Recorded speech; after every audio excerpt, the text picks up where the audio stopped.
And hello, this is Commander with Aiken Saber Academy. With me is Instructor Nik. The purpose of this video is to provide some information about Instructor Nik and his background in martial arts, and then a personal glimpse of his life as well. So I'm going to be asking questions of Instructor Nik and basically conducting a 60-minute style interview. And at some point, I'm going to take all the video footage and I'm going to make a nice documentary for it. And then you guys will understand what I understand, how talented and smart and professional, and what a joy it is to work with this instructor at Aiken Saber Academy.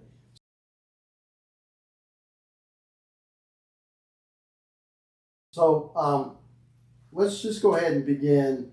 You gave me a bunch of pictures and videos, did you not? Mm-hmm. And those were reflective of your life growing up, correct? Glimpses. Yeah. So we've got a bunch, and so can you tell me a little something about your history, where you grew up, how you grew up, and it just people would be interested in knowing that. How did you get to be where you are now, from where you started from? You had to have gone to school, so you went to you went to elementary school, then you went maybe to middle school, then you went to high school, Mm-hmm. and then you went off to college. What was that scenario? What were your parents? Did you have both parents at home? Yeah. My parents were together. I had a very good middle class upbringing. My father worked for the Veterans Administration as an administrator for the VA hospital system. So we moved around a lot as he took different positions, specialty skills in the dental industry, and eventually went into office management. Strong middle class. So then you went into high school. Did you have any idea what you wanted to do in high school? Well, quite honestly, I had always wavered between doing intelligence and spy work, right. and being a teacher. So okay. Those are the two things that always were interesting to me. Those were the paths that you wanted. Yeah, and I ended up focusing my degree at university on English and creative writing, which has always been a passion and something that I've done. I've been writing stories since I was 6 or 7 years old, and the degree was an easy degree to get comparatively. Right. Than going through all those heavy duty math classes and engineering and stuff. I'm just going to get an English degree. I like writing anyway, and that allowed me to pursue a lot of other stuff while I was there at university, like teaching health and education classes. But where did your path take you? Because you're neither a spy. You do write. I know that. Yeah. So where are you now? How did you end up where you are now?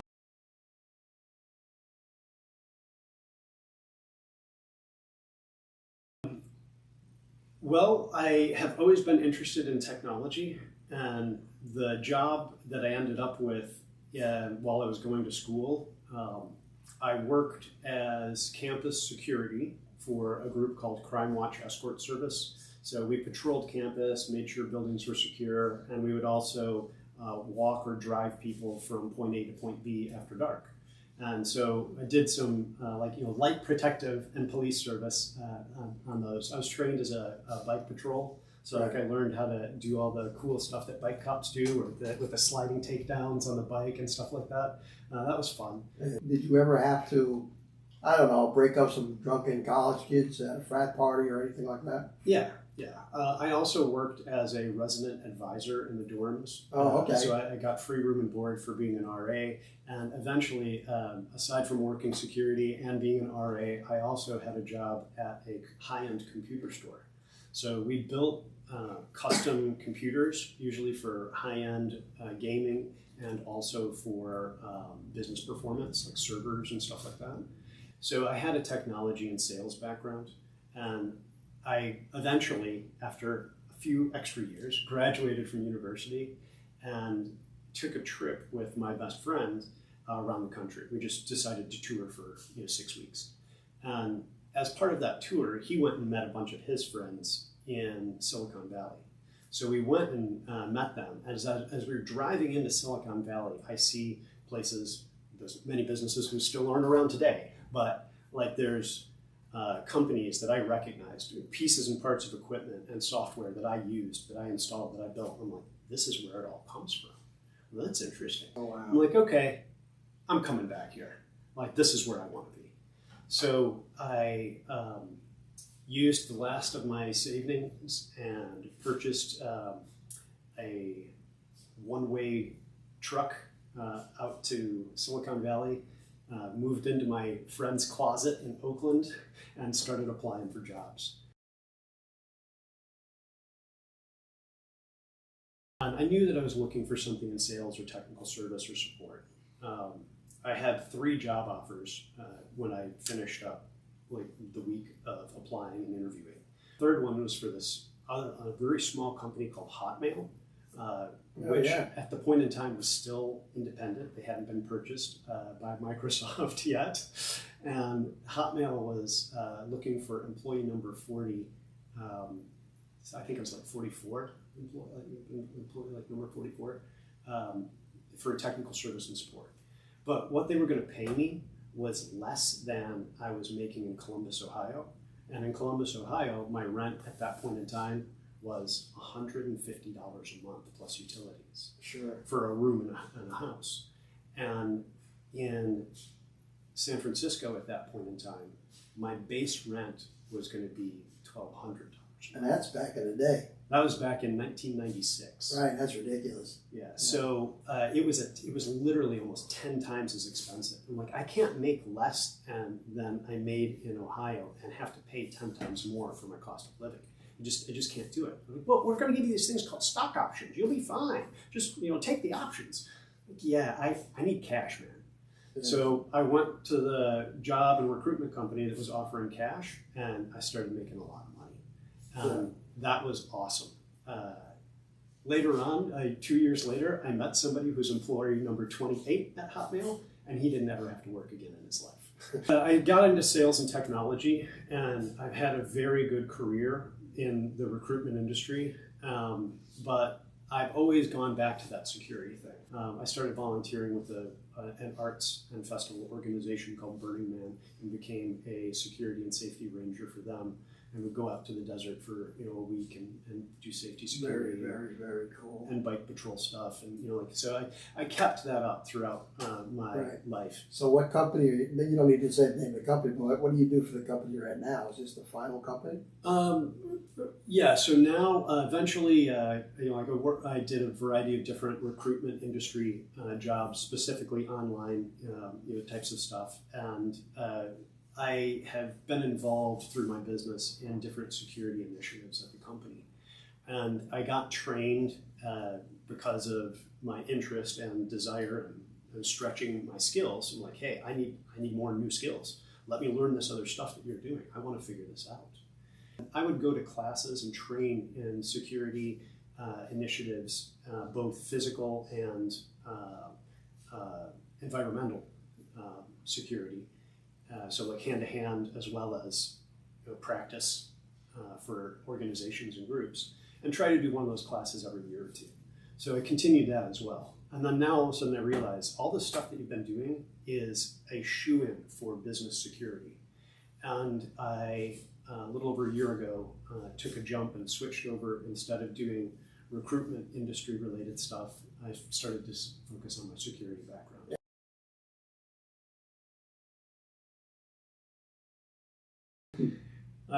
How did I get to where I'm at? From a martial arts perspective, I started training when I was 7 years old.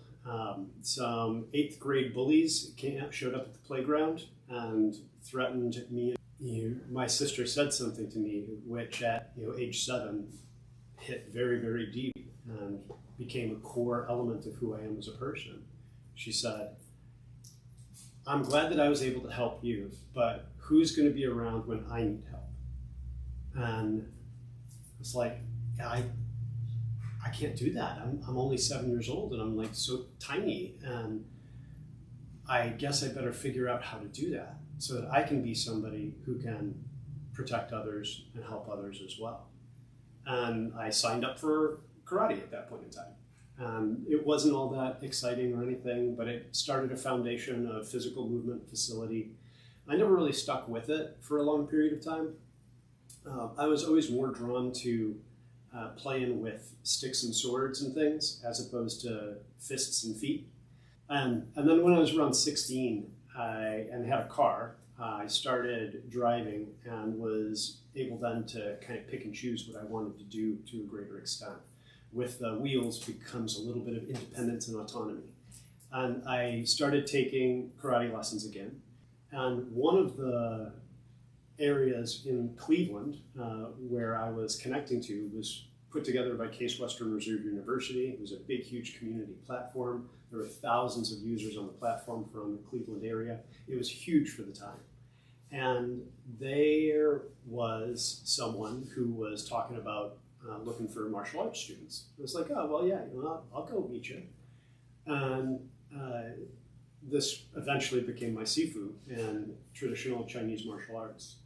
He taught a family style called Wu Jia Quan Shu, and it was based on a long, long history of Chinese martial arts and passed down through generation to generation through the family.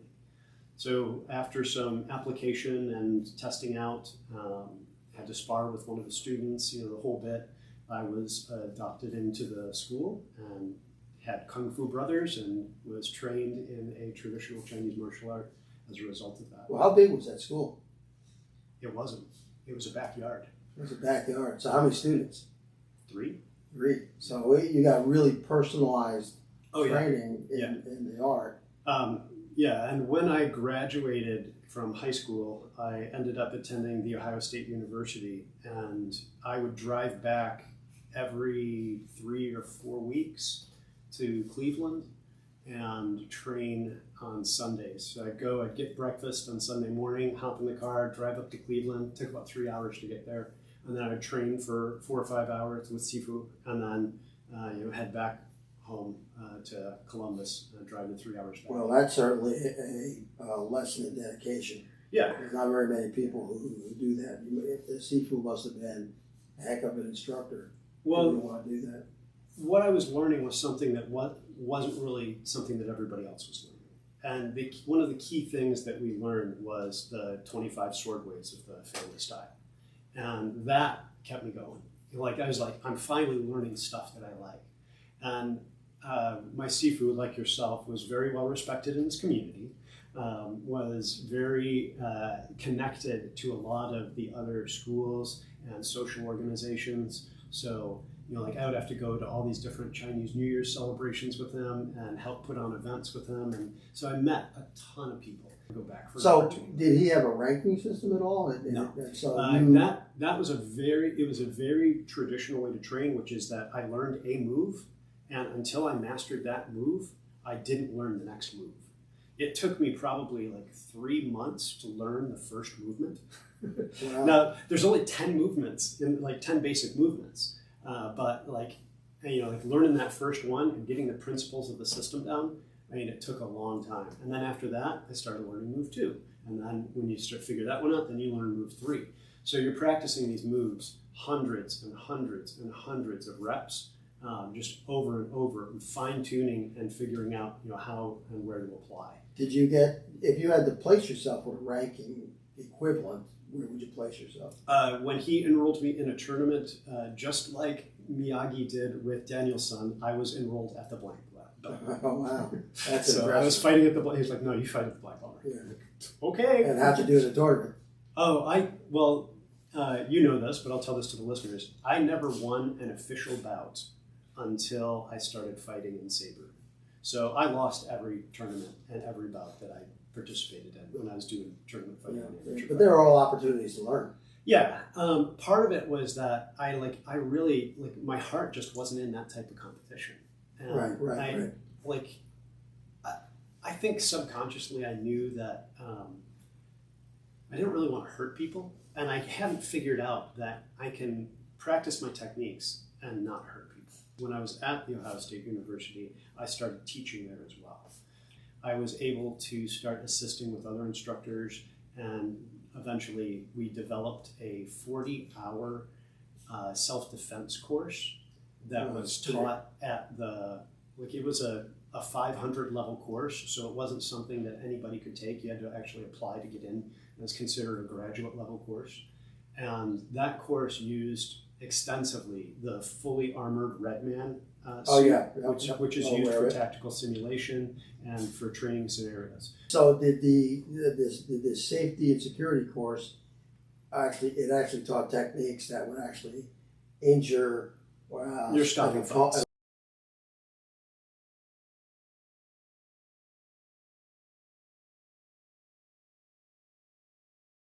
So we're going to go ahead and switch and now bring you up to more current with the Academy.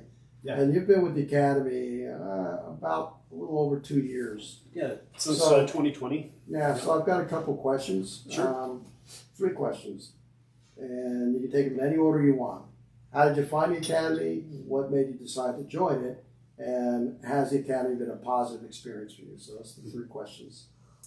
Well, I have always kept my eyes out for different opportunities to train with blades, whatever that be, from knife to greatswords. You know, like if you're teaching blade stuff, I'm interested.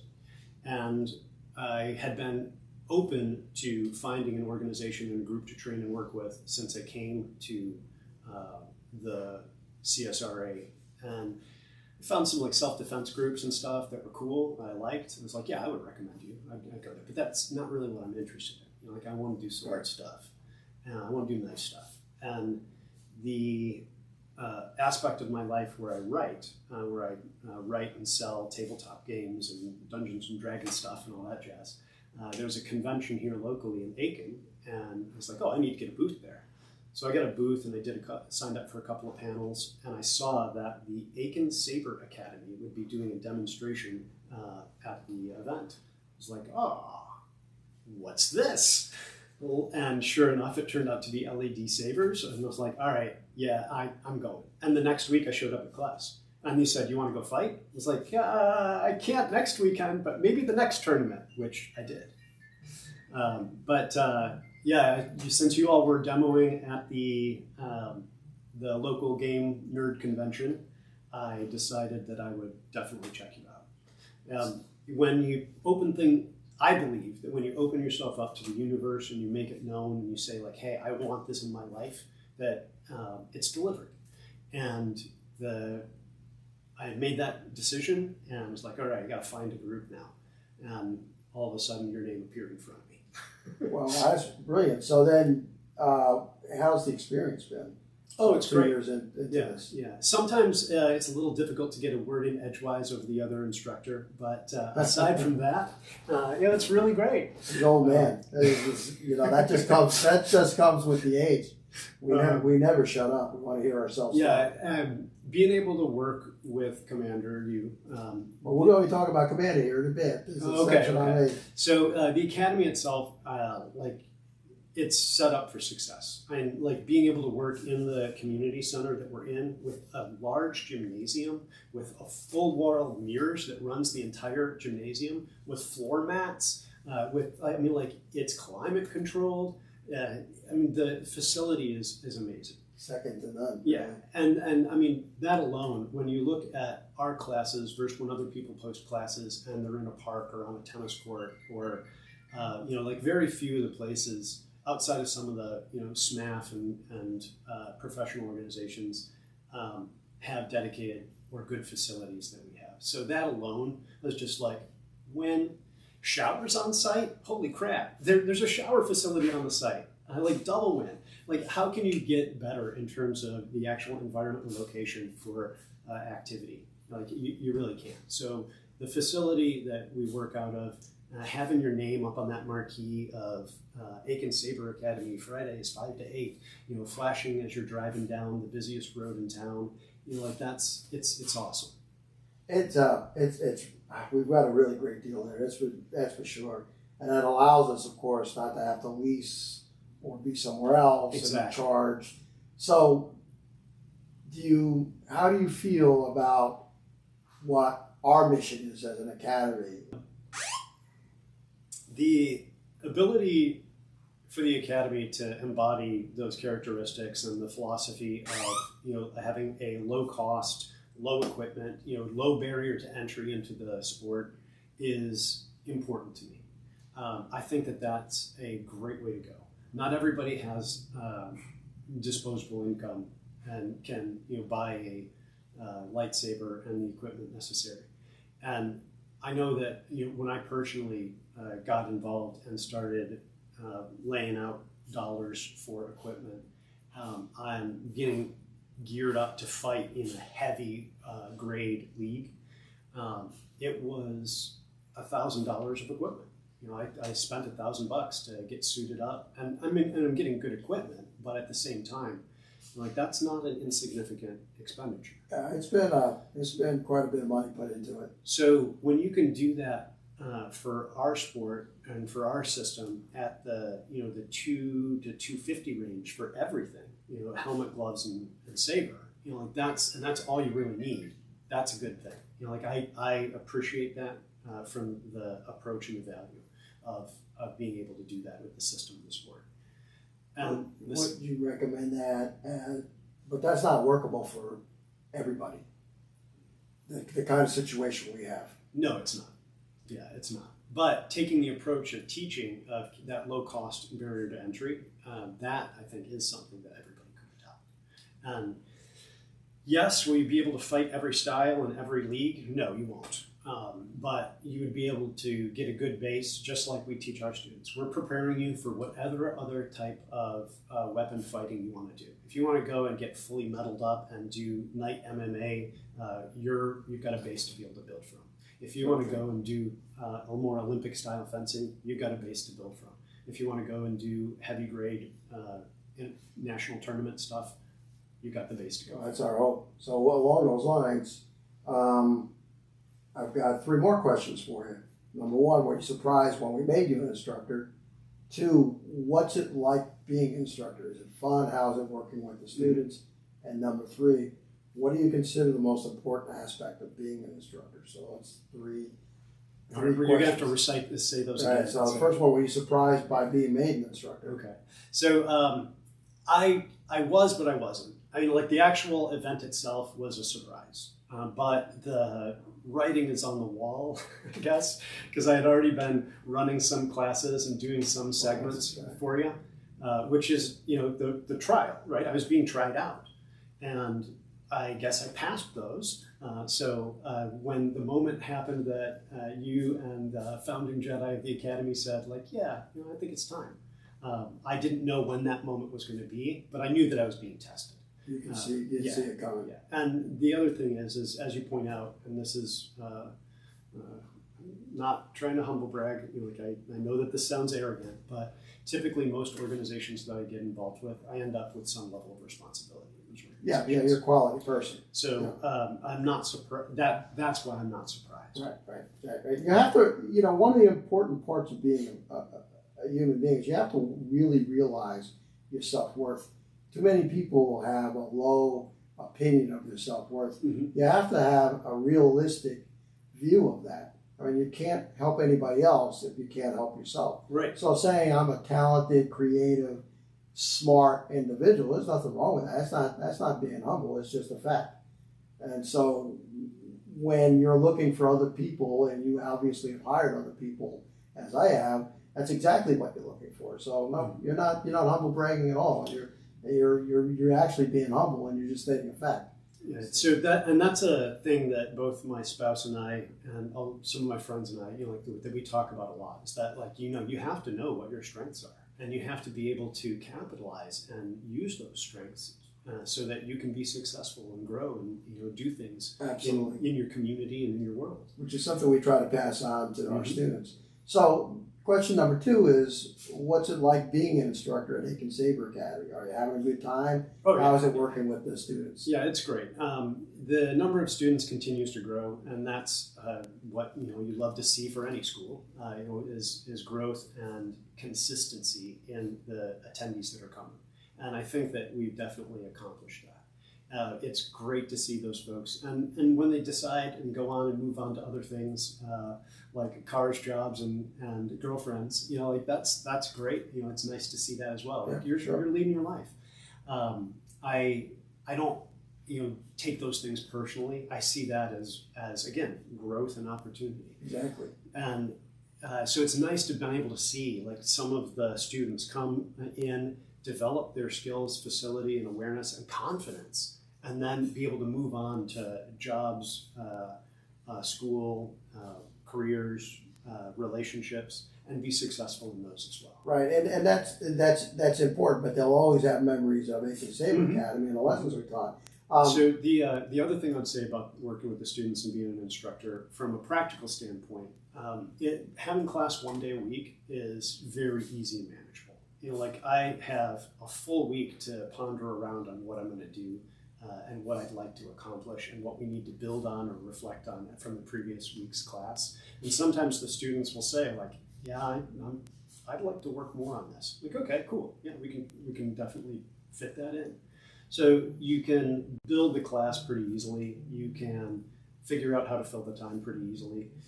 We've got a pretty stable format with the way that the class is structured. We do, with enough room in it to improvise when Exactly. we improvise. Exactly. So all of that makes the instruction very, very mild in terms of its requirements and drudgery that might appear in life. Do you find it interesting, because I find this interesting, that we will have total adult students, say in their 50s and late 20s, and we treat them the same, and they get along with, and they train the same way as our 14-year-old students? I would argue that we treat all the students, regardless of their age, as responsible individuals. And that is typically equated with adulthood, but it's just giving them agency and respecting them as an individual. So yeah, we do treat everybody in the same way like that, whether you're 70 or 17. And that's a value that I appreciate, because that's how I interact with people. I treat you as an individual, a human. Right. And what your level of experience and maturity and capability are, that's all going to vary by individual. But you're still an individual human, and I'm going to treat you with the respect and worthiness that is included in that. I think something that I've brought with me from my high school instruction days is giving leadership roles to people who have earned it, regardless of age. Mm-hmm. So you find that to be helpful, to give a 17-year-old and let him lead a class that might have a few other adults much older than him? Oh, yeah.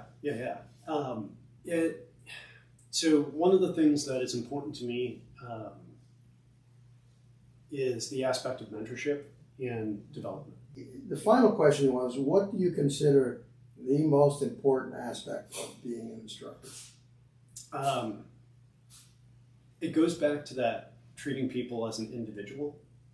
It's trying to help those individuals get better in the skills that we're practicing.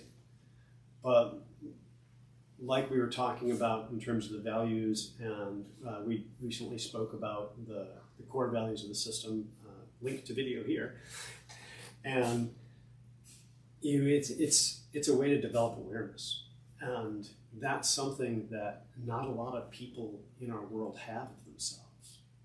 And so if we can foster that and build that in those students, that's something that they're going to be able to take to all the aspects of their life. And that's why it's important to me to treat them as an individual, to develop their individual strengths and skills, and to let them grow and understand who they are as a person. Yeah, I mean, from my perspective, watching you with our students, you have a large capacity for empathy, which is critical. You understand where the students are, where they're coming from, and what they need, Mm-hmm. and that is crucial to being a good instructor, especially if you're teaching a martial art.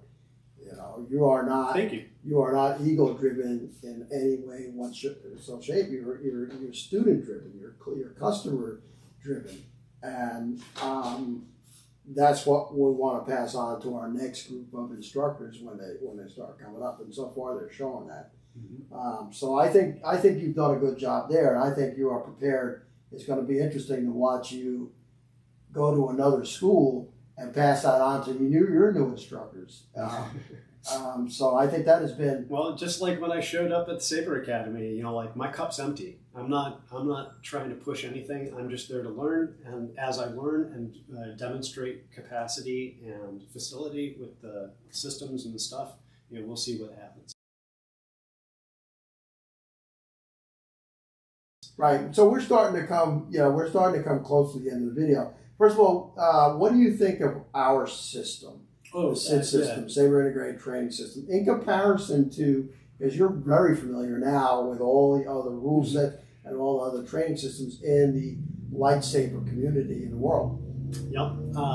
I like it. I think it strikes a good balance between the creative, fictional aspect that is a laser sword and the practical application of sword skills, attack and defense. So it's a good sport and it's a good system that focuses a little more on the art as opposed to the martial. And that's okay. You know, like I'm not looking, I don't carry a sword around and engage in duels for my honor on a regular basis. So a sports system that is designed to be fun to look at and watch and engaging for the participants and keeps a little bit of that flavor of Star Wars alive in it, I think is cool. That to me is a good balance. Is the system easy to teach? I would say it is. The concepts of arming, once folks realize what it is, and you can explain it in several different ways, because that's in my opinion, that's the initial bifurcation for any weapon system. Is like, are you telegraphing or not telegraphing? And from there, then you break off more. There's more yes/no questions and things to ask. But that's as an arming system, I enjoy it from the standpoint of being able to perform in the fight a little bit with spins and with maneuvers that you wouldn't do in a strictly martial setting. But again, we're not engaging in sword battles for our lives on a regular basis against 1,000 enemies. You know, like, we're just not that type of society anymore. So I don't see the need to have a solely martial focus towards it. Exactly. Well, it was built by a school for a school. Right. So a student walks in and they get training, 20 minutes of training, and we put them in the combat circle, and they get their first block either from you and I attacking them, and you can almost see the delight in their eyes that they, for the first time, they've blocked a strike with a lightsaber. Right. You know, so it's designed for just that, to bring the student along into our system, into a belief that he can do this. Mm-hmm. As a sport, I think you nailed it in that you said it's interesting to watch. Mm-hmm. A strictly non-arming system where you don't telegraph. They're fine for the participants, not as much fun to watch from the bleachers, so to speak. So you've been really instrumental, and you can brag on, in developing the system over the 2 years. Right, we've had many iterations and many rule changes. Yeah, and we've tried them out and said, we got to tweak this a little bit with our students. Mm-hmm. Do you think we kind of have it right now? And if you had to point to like one weakness in the system, what is sort of that weakness? I know what it is, but what do you think is the one weakness in the system? What does it depend on having done correctly? It's the judging of the rounds, having refereeing and appropriate judging. Because judging an armed strike, especially during those melee bouts when both people are going at it, that is difficult. It is my weakest skill by far. So that's something that I think is the corner of the foundation that's weakest in terms of the viability of the system. Right, but would you not say that the people that were trained to be referees are knights and above? They're getting it. They're better than me. They're doing a good job. Yeah. Chris, Two of them are better than me.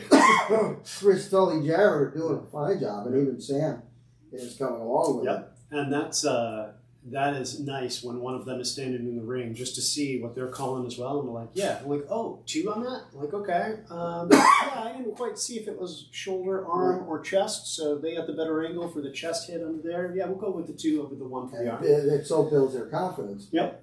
Do you think the system is pretty much at its conclusion?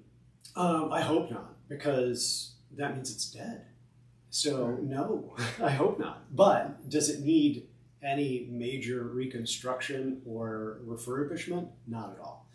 I think that we have reached a zenith of simplicity and functionality in terms of the rules, but I don't consider anything unchangeable unless it's retired and gone. Right, it's definitely unique in the world of LED saber combat. Yeah, well, I mean, it has similarities to a couple of the European systems because we pulled stuff from there. And It has similarity to some of the Olympic styles, but it is its own entity. Yeah, it's a pretty good creation.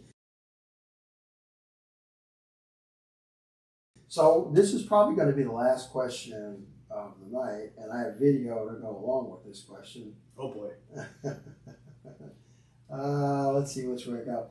So I think the question is, what's it like to work with Commander?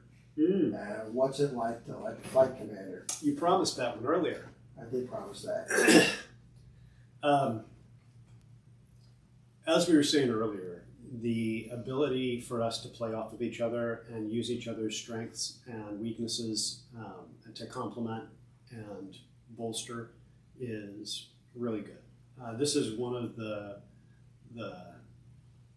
best professional and teaching relationships that I've had the privilege of being. I would agree with that as well. And I'm gonna really miss it when I move and start my own academy.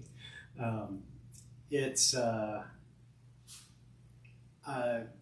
sometimes your ability to drive things forward because of being retired doesn't necessarily match up with my pace to be able to keep up.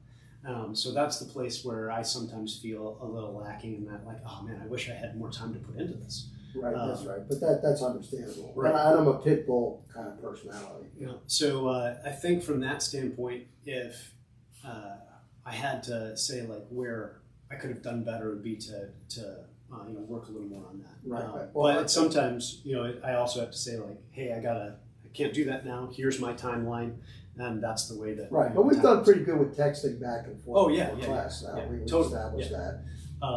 So the that aspect of stuff, again, great to work with. And I was telling a family member about it, and was like, yeah, I couldn't have fallen into a better teaching partner with the ability of you to focus on stuff in retirement and have this be your hobby and fun thing for retirement. It's cool to be able to see the impact that not only you've had here in Aiken, but on the Saber community as a whole. Oh, thanks. I appreciate that. And like with Sifu, who did that in Cleveland with the martial arts community, and you doing it with the Saber community, it's really a privilege to be a part of that and to be able to ride on those coattails. So from that standpoint, like being able to work with you, the internationally known Commander Negro, like yeah, that's a cool thing. Like I don't dismiss that in any way or take it for granted. Well, I appreciate that. It has been an absolute joy. But I got to say, do you not get great pleasure in beating me when we're both facing off? Oh, right, about fighting. Yeah, like there are a few times, especially when you're training me for tournaments, where I'm just like, oh man, you were unrelenting. Come on, like give me a break. But like, hey, you're not going to get a break in the ring. Like, that is correct. Let's go again. So yes, training with you as a partner and as a coach for tournaments and stuff, been a privilege also. It has been for me. Yeah, you don't let me slack, and you demand that I perform at a level that I'm capable of, as opposed to the level that I might feel comfortable with. And that is a good coach. Right. It does. And training partner. It does no good to not train you correctly. Right. To get the best out of you, so that you're prepared for it. So yeah. So it's fun fighting you, and and landing a headshot is always a good thing. It has been fun fighting you. It aggravates me when you get me, but you do beat me a lot. Okay, so we're getting ready to close down this video. It has been an outstanding pleasure. Do you have any final comments? If you've considered doing any type of lightsaber or LED type of activity, I would really recommend that you do work with some type of organization or school. And if you don't have one around, be a leader and start one. Begin a group. SITS is free and available. We are happy to coach and help with folks who are interested in starting the system up. There's also a ton of other systems and charters and groups out there that you can get involved with as well. But the level of safety and the ability to have a core that you're building off of through a group and a community that share similar values, I think is important for any type of combat sport. And lightsabers, they're just fun. It's so fun to be a part of this. I get a kick out of it, and it doesn't scare people when I show them a lightsaber, as opposed to a black eye from MMA style fighting. So it fits in well with the corporate world. Or a katana or a longsword or anything like that. It's pretty frightening. All right, so we're going to conclude this video. We're going to sign off. This is from Aiken Saber Academy with Instructor Nik and Commander. We wish you all well. Stay the path, abide no obstacles. Take care. Bye.